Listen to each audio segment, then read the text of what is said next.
Well, similar, scenario. Hopefully it's not exactly the No, same. no, no, no, no, but. Because I should have called you and told you what Yeah, happened. RIDOT is a very hierarchical system, if you will. Right. So, just so happened that now in my present position with construction management, I have basically some what are called area engineers Right. that report to construction management, and then working for the area engineers are resident engineers who each are assigned to one or several projects, and then each project will have one or several inspectors depending on the size of the job. Sure. So and really our role is construction management as it relates to the contractor. So as the contractor is building the job, we have basically the resident engineer is the owner's representative, the state's representative on site. Important to note for the students watching, the people who are doing the actual construction work are private. Right, contractors. Right, so RIDOT is basically just there to manage, if you will, the process, and they have a variety of duties. So I happened to be in Providence one morning, and I get a call from the contractor superintendent. And I could tell by the tone of his call, it was a little bit desperate. He said, and I had worked with this gentleman on a number of projects when I was a resident engineer, and then also as an area, I had interacted with him. So I had a fairly good rapport. But I could tell in his voice, he was distressed. He just asked me, can you come out to the job immediately, to the job site in Central Falls? And I was in Providence. So it was, a matter of 20 minutes, 25 minutes or so to run up there. So I told him, yeah, I'll stop what I'm doing. I'll get out to the job site, and I'll kind of see what you're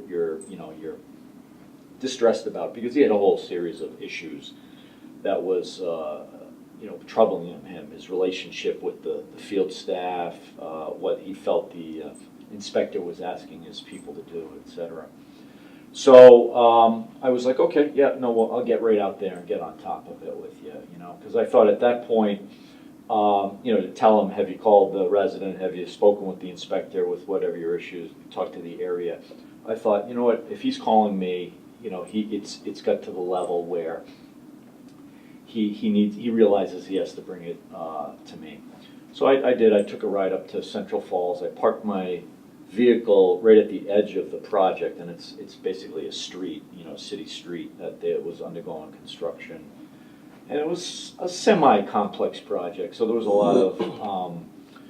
lot of things that the plans didn't reflect on what we were now asking the contractor to do.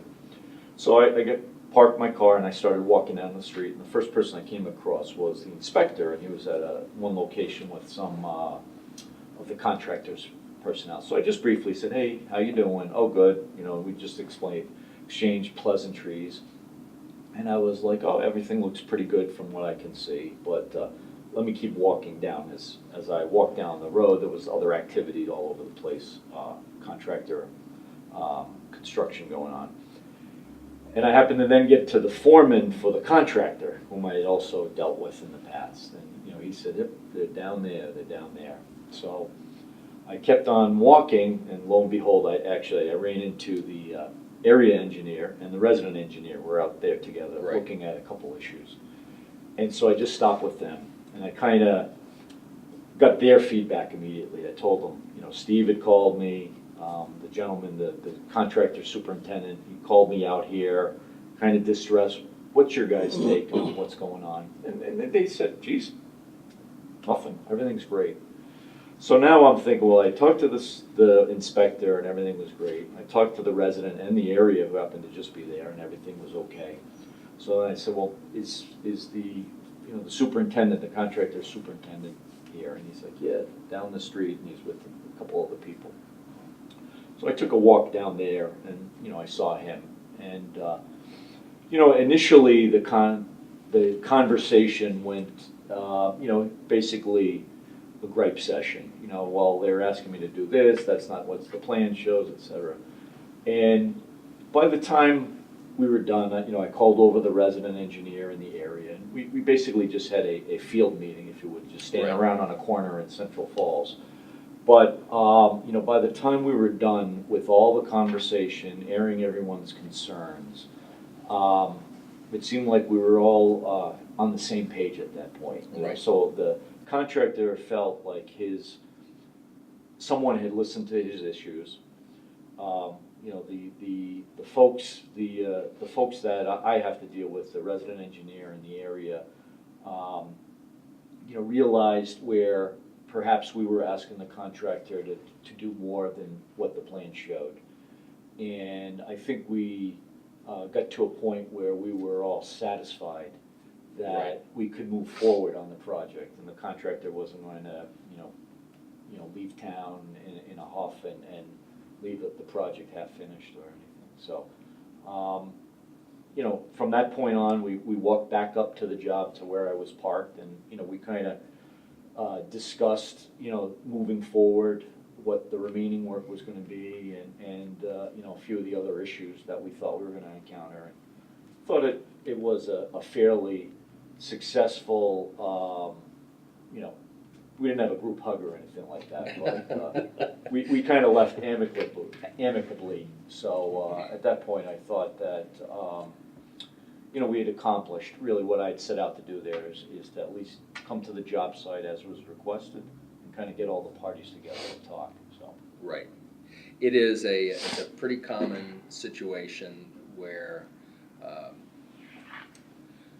contractors are asked to do more than what's on the plans. I mean, that happens in every job. Absolutely. And, you know, the first, if they're minor issues initially, everybody's very, you know, accommodating, and, you know, you just want to keep the project flowing and everybody's showing some good faith. But after a while, the pressure builds, right? Exactly. So, and if you hadn't have stepped in, then what probably would have happened is there would have been a work stoppage of some kind.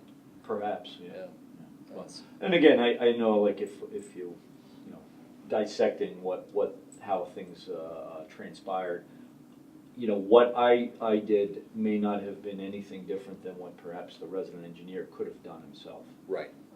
So, But showing interest, it's coming in at a high level. yeah.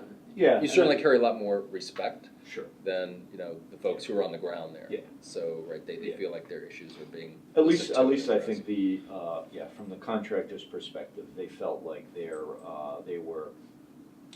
concerns were validated. Right. So, yeah. And people are often reluctant to make that call, to bring a person in, because that's a silver bullet you're using, right? Right. Right. So. Yeah. For sure. But anyway, Interesting. that's my vignette. Right. Well, you know what? That's classic, because that happens, you know, on Oh, jobs yeah. all the time, Very, very right? frequent. And it can get ugly when it's not diffused all Yes. the Oh, yeah. time. Been there as well, too. Oh yes. We'll save that story for another time.